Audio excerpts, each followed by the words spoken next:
The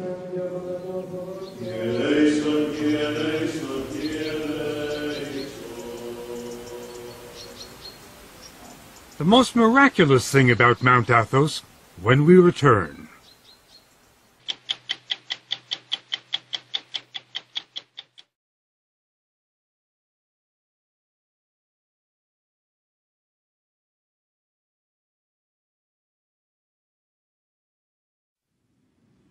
The most miraculous thing about Mount Athos may simply be the fact that it's still there. Over the centuries, it's been invaded by Crusaders, Ottomans, mercenaries, pirates, and Franks. The Nazis had their eyes on it too. The 2,000 monks attribute their survival, not surprisingly, to divine intervention. But they've also been pretty crafty. Some of the measures they've taken will surprise you. If you'd like to come for a visit, though, it can be arranged, but it's not easy. First, you'll need a visa issued by the monks, and unless you're an Orthodox pilgrim, it can take a while. Next, you'll fly to Athens and make your way to a scruffy little town in northern Greece where there's no airport and where the roads are dicey. Then you'll hop on a ferry, unless the trip has been canceled because of rough seas. That happens all the time. But on a calm day, it can be a very pleasant ride. The story will continue in a moment.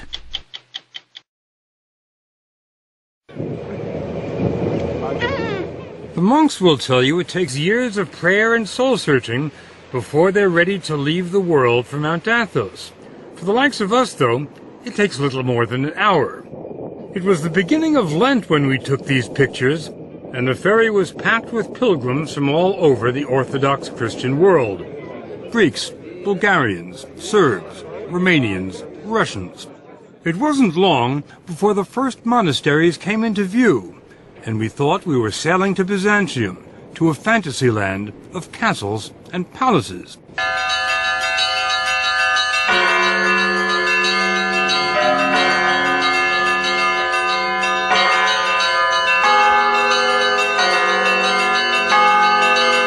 We were headed for Vatopedi, one of the oldest and largest monasteries on Mount Athos.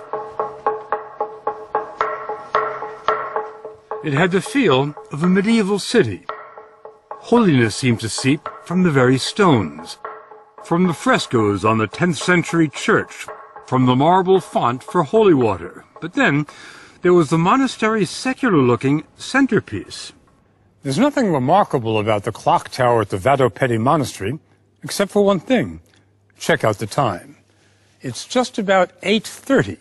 Now, my watch reads 2:30. That's a 6-hour difference, and there's nothing wrong with their clock or with my watch. It's because the monks on Mount Athos keep Byzantine time.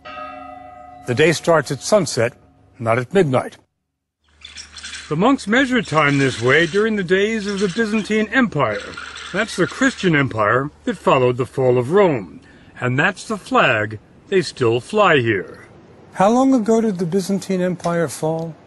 1453. That's a well-known fact. Well, it wasn't to us. But to Father Serapion, 1453 is the day before yesterday. This peninsula is the only place in the world that still keeps Byzantine time. It has maintained this time for some 550 years. It was harvest time when we arrived, and dozens of monks were hard at work in the olive groves on the hills overlooking the monastery. That's where we ran into Father Nicandros from Melbourne, Australia. This place looks like a summer resort, like a holiday resort, like a retreat, but it's not. It's an arena. It's an arena? Yes. What do you mean? The unseen warfare. Unseen warfare? That's right. What does that mean? We fight against the angels of the dark side, you see, of the devil, Satan. The battle against Satan and the dark side is waged here every day. The spiritual leader at Vatopedi is Abbot Ephrem. Here, the life of Christ is experienced in a genuine way, and this doesn't happen in many other places in the world.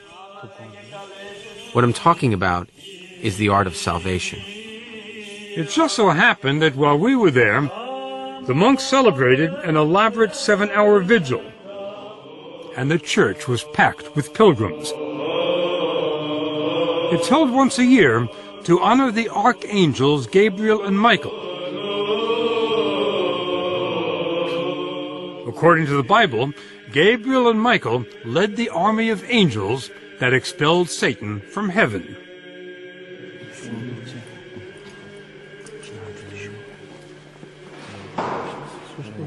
The church's relics are brought out every day, and pilgrims ask for the blessing of the saints. The most sacred relic on the entire peninsula is in this case, fabric said to be part of a garment worn by the Virgin Mary.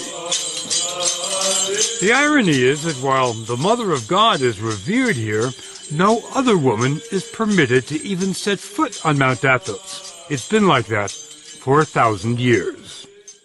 The reason, according to Orthodox doctrine, is that Christ gave the peninsula to his mother, and all other women have been excluded so as to fully honor the Virgin Mary.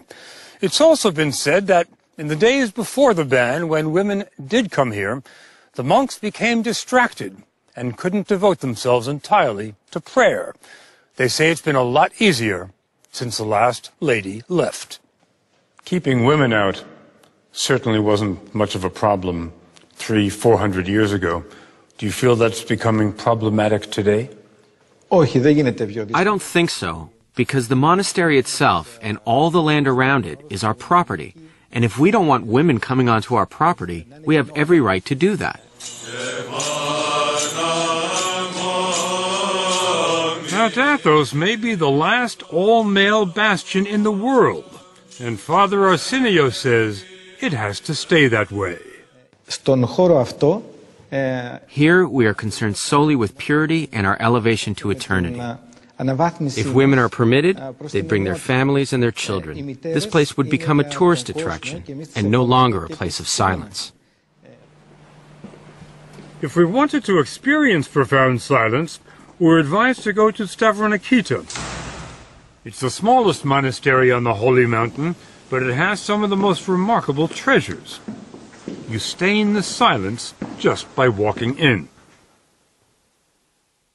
There's no electricity here, so the icons and mosaics are illuminated only by shafts of sunlight and a few candles. St. Nicholas, the patron saint, John the Baptist, and the Virgin Mary. We were stunned by the magnificence of the art here, but then we ran into Father Maximus, a former professor at the Harvard Divinity School. He told us what we were seeing cannot be described as art.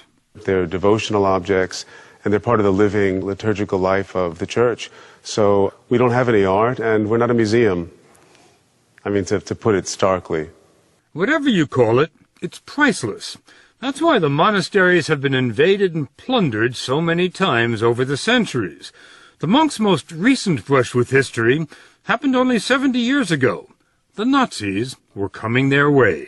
In the spring of 1941, the Germans invaded and occupied Greece. They marched up the Acropolis, raised the swastika beside the Parthenon, and were about to invade.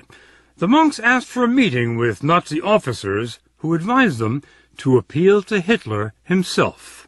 And the monks wrote a letter to Hitler. A letter was written, and in the letter the monks identified themselves. They said, "This is who we are." And they asked Hitler to place the Holy Mountain under his personal protection. What kind of response did you get? Well, it seems that Hitler liked the idea and accepted the invitation to become the personal protector of the Holy Mountain. Well, let me just get that straight. Hitler, the personal protector of the Holy Mountain. That's right. That's right. Hitler did send a team of German academics to Mount Athos. They took 1,800 pictures of the mountain's treasures, and it wasn't because they enjoyed photography. Hitler wanted the monastery's riches in Berlin. The professors were sent as an advance team to catalog the treasures of the Holy Mountain so that a selection of things could be made to be removed. Didn't happen, did it? No, it didn't. Not a single thing was taken. Father Maximus believes they have the Russians to thank for that by the time the Nazi scholars completed their work, Hitler was bogged down in Russia and wasn't thinking about icons. That Nazi period has been largely forgotten here. To the monks, it was just one more blip on the road, and a small one at that. Today, Vatopedi is the most popular destination on the mountain. It hosts 35,000 pilgrims a year, and offers more than spiritual sustenance. The monks have their own fishing boats, and the catch is pretty good. The fish are served fresher than in any Greek restaurant. The refectory dates from the 12th century, and since the 12th century, the food here has been free. Vatopedi has been supported by rich benefactors, emperors, princes, kings, and today, partially by pilgrims with deep pockets, who commission icons in the making. But the ancient treasures? Not a chance. They can't even see them. They're under lock and key. It's not a new security system, but it works. Normally, it takes more than one monk to unlock the door, because no one monk is allowed to have all 4 keys at the same time. It's sort of a medieval version of the nuclear launch control. Do you keep those keys in your pocket, Father? Try not to. Father Matthew from Fond du Lac, Wisconsin, was given the abbot's blessing to let us into the inner sanctum. Once inside, there was still another hidden door. Behind the curtain? We walked into the world of Byzantium. It was hard to imagine that everything here was at least 600 years old, because the brilliance had not faded. There are almost 4,000 icons stored in this monastery alone. Oh, wow. The highlight? A 14th century icon of Christ. Every monk will tell you the sole purpose of life on Mount Athos is to get closer to Christ every day. And they say total union with Christ is only possible when they leave this world. Πρώτο πράγμα που κάνει ένας μοναχός είναι να αγαπήσει το θάνατο. The first thing a monk does is embrace and love death. Embrace and love death. Γιατί ο θάνατος... Because death is the ticket to the other life. Without a ticket, you can't travel. Where do you get the ticket? Εδώ στη ζωή αυτή. In this life, that's what we do each day. We prepare for death. Για το ταξίδι μας προς τον ουρανό. And we are joyful about our journey to heaven. Right. Father Matthew offered to take us to the transit point between this world and heaven. When a monk dies, he's buried until there's nothing left but bones. Then he's brought to where every monk who's ever lived here ends up, the ossuary. Any idea how many skulls there are here? Thousands. I'm not sure how many thousands. Any idea how far they go back? The ones here would be to the 16th century. When you look at the ossuary, what comes to mind?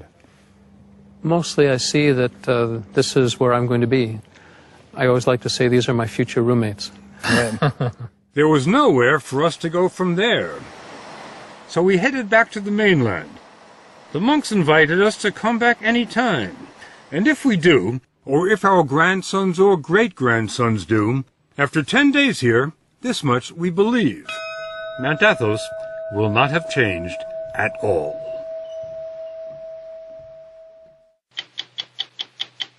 Go to 60minutesovertime.com to see the challenges of scaling and shooting a story on Mount Athos.